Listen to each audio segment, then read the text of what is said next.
Olá, Fernando, como você está, apesar da inflação e apesar de todos esses acontecimentos da semana? Olha, sexta-feira o programa tinha que durar 2 horas, porque é tanta coisa.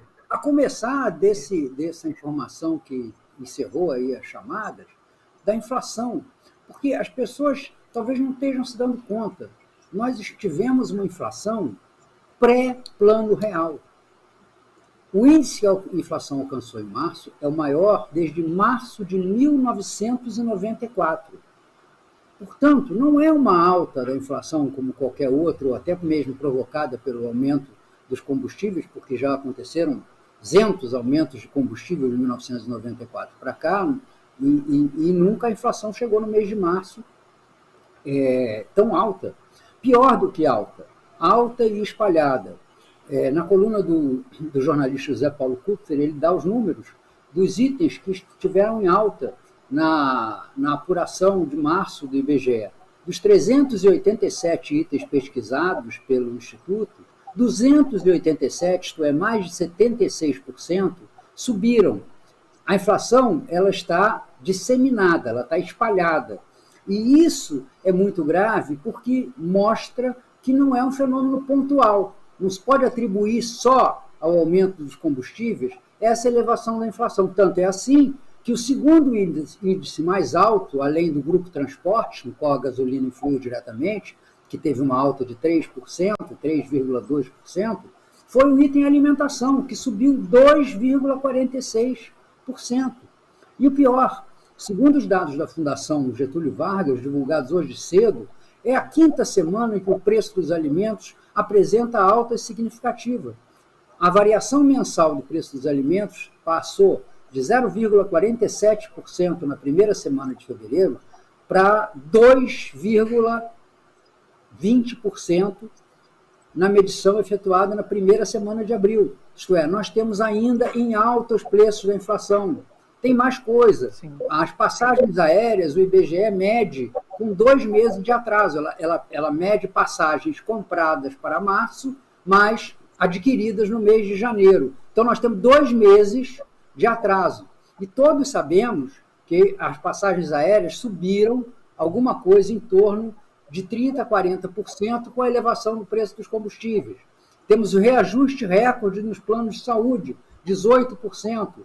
Temos os reajustes dos medicamentos, 11%. Então, nós temos uma série de fatores empurrando a inflação de abril para cima com uma tal força que o pedacinho de alívio que a gente vai ter com a retirada da bandeira, eu chamo de super vermelha, da energia elétrica, que conta a partir do dia 16, e quando esse consumo se efetivar, nós vamos ter muito pouco para tirar da inflação de abril. A inflação de abril, na faixa de 1%, significa que a inflação acumulada em 12 meses vai passar pela primeira vez na história desde o último ano do governo, o primeiro ano do governo Lula, quando ele herdou aquela inflação alta do Fernando Henrique Cardoso, vai passar de 12%. E esses índices de inflação, eles têm um poder terrível, que é o de se retroalimentarem. É aquilo que na linguagem popular o brasileiro fala, está tudo subindo, e está mesmo, está tudo subindo. Então, deter essa inflação é muito difícil, e é por isso que já hoje os bancos, algumas consultorias estão elevando para cima de 8% a perspectiva de inflação para o ano de 2022, uma perspectiva que apenas 2 meses atrás era de 5%, passou para 8%. E tudo isso, mesmo assim, já estoura a meta do Banco Central, que era de 3,5% nesse ano e que ficou vencida, porque já acumulamos 3,2% em apenas 3 meses. Quer dizer, fizemos 12 meses em 3. Sim.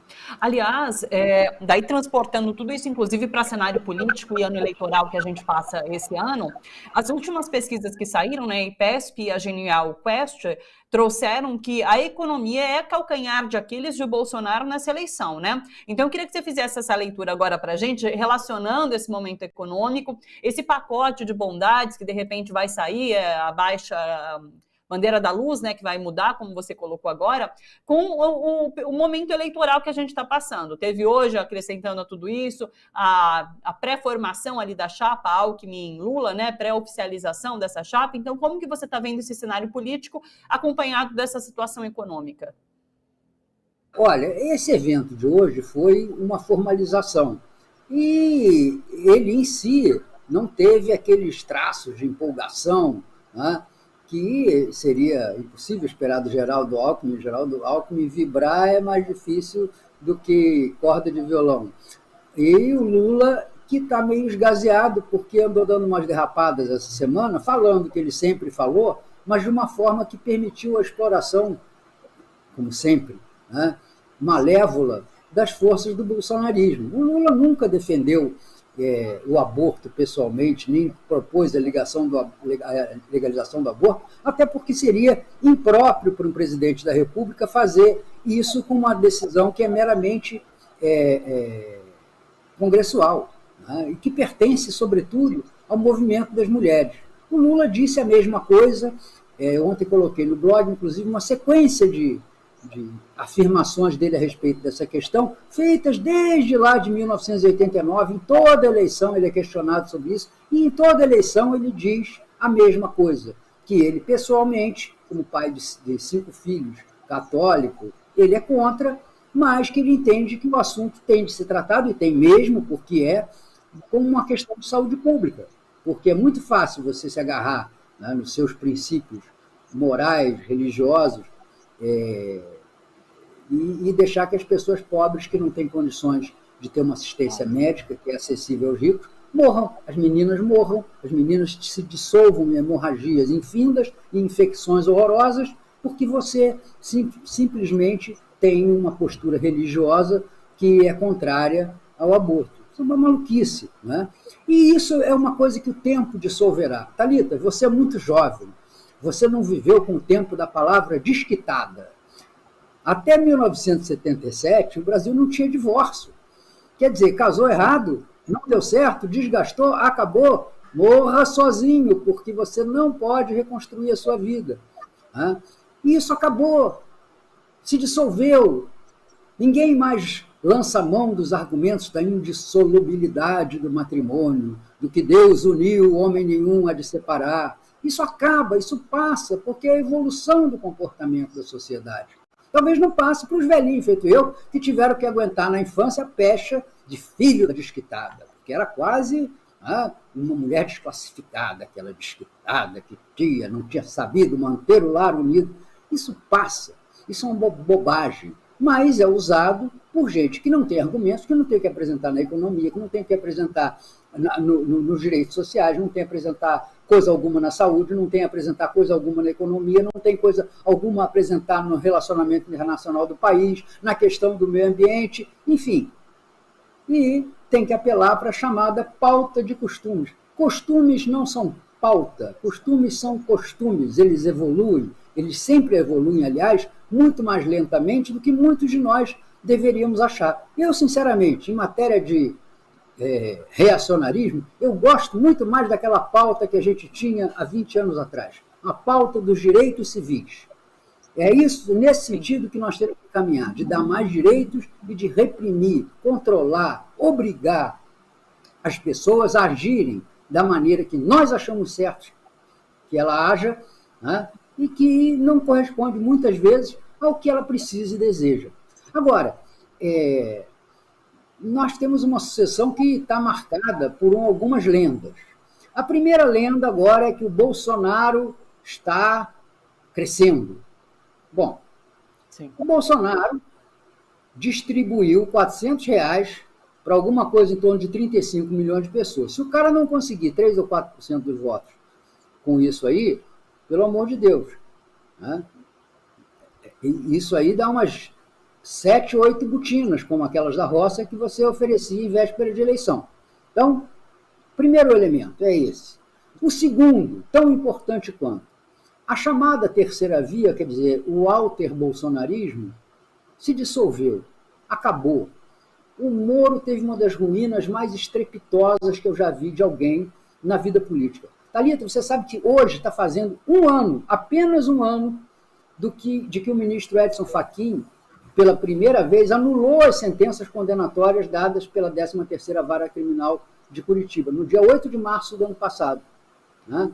E em apenas um ano, o Lula saiu de uma posição em que ele ou não podia ser candidato, ou figurava em algumas pesquisas como segundo colocado distante do Bolsonaro. A primeira pesquisa feita logo ali, depois da liberação da candidatura dele, que viria a ser confirmada depois com o veredito de que Moro era suspeito, a primeira pesquisa marcou 28% ou 29% para o Bolsonaro e 21% para o Lula.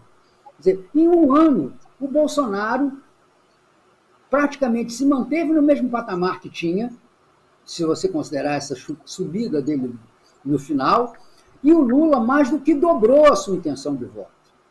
Os níveis de rejeição, embora os de Bolsonaro possam estar diminuindo um pouquinho, 4%, 5%, até 6%, né, dependendo da pesquisa, os níveis de rejeição do Lula, que são decisivos para ele, continuam estacionados no mesmo patamar, ligeiramente acima de 40%.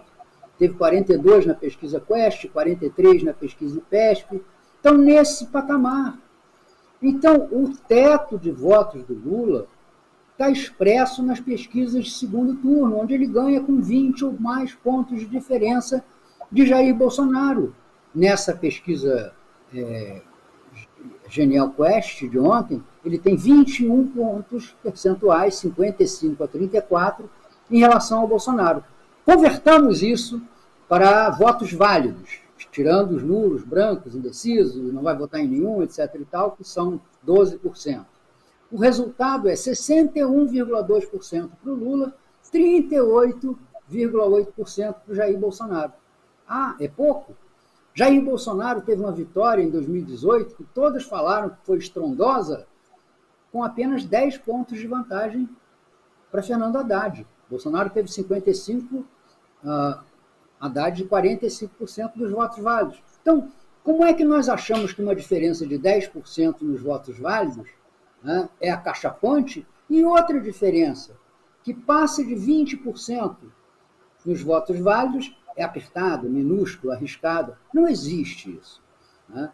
O Lula está jogando, como se diz em futebol, com o regulamento debaixo do braço. Ele não tem por que se expor, não tem por que correr riscos, como, aliás, correu com essas declarações, né, corretas do ponto de vista de conteúdo, mas imprudentes do ponto de vista da forma, nesse processo eleitoral. Ele não tem adversários, só o Bolsonaro. E o Bolsonaro é um adversário contra o qual a maioria da população encontra identidade no Lula. Bolsonaro é rejeitado por 61% da população nas pesquisas que lhe são mais generosas. Então, não é possível que a gente esteja vivendo isso. Claro, até tem um lado positivo, porque sacode as cadeiras da turma do PT, que adora se sentar sobre os louros da vitória não alcançada ainda e tergiversar sobre as questões, como andou fazendo há algum tempo atrás com esse caso do Alckmin. Né? Não podemos. O Lula hoje foi perfeito na definição. Agora não vamos nos chamar de ex-governador e de ex-presidente. Vamos nos chamar de companheiros, porque é isso que eles são. Numa batalha difícil, numa luta difícil, que vai cobrar de todos nós um empenho muito grande. Agora, Thalita, pense no seguinte, com 43%, 44%, se cada eleitor do Lula, dos 43 eleitores do Lula, num grupo de 100, se cada um deles, ou melhor, se todos eles juntos conseguirem convencer um ou dois eleitores, a vitória do Lula se consolida já no primeiro turno. Hoje, na coluna do Noblar, no jornal Metrópolis, ele diz, inclusive, que caiu a ficha no Palácio do Planalto e eles ficaram preocupadíssimos com a redução do número de candidatos provocados por essa implosão da terceira via.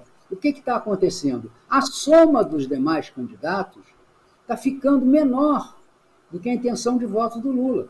Por exemplo, na pesquisa da Quest ontem, Lula fez 44% dos votos, a soma de todos os demais candidatos, inclusive o Bolsonaro, chegou a 42. Portanto, há 2 pontos, o limite da margem de erro, para a eleição se liquidar no primeiro turno já.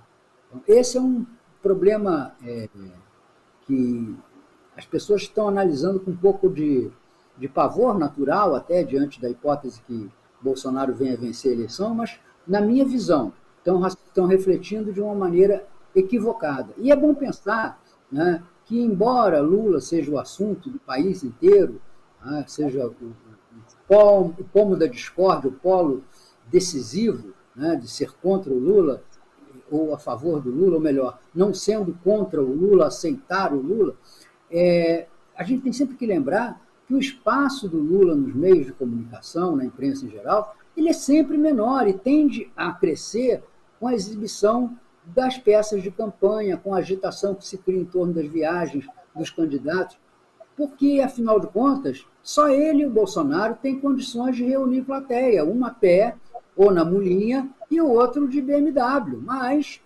são os dois que juntam gente, é verdade.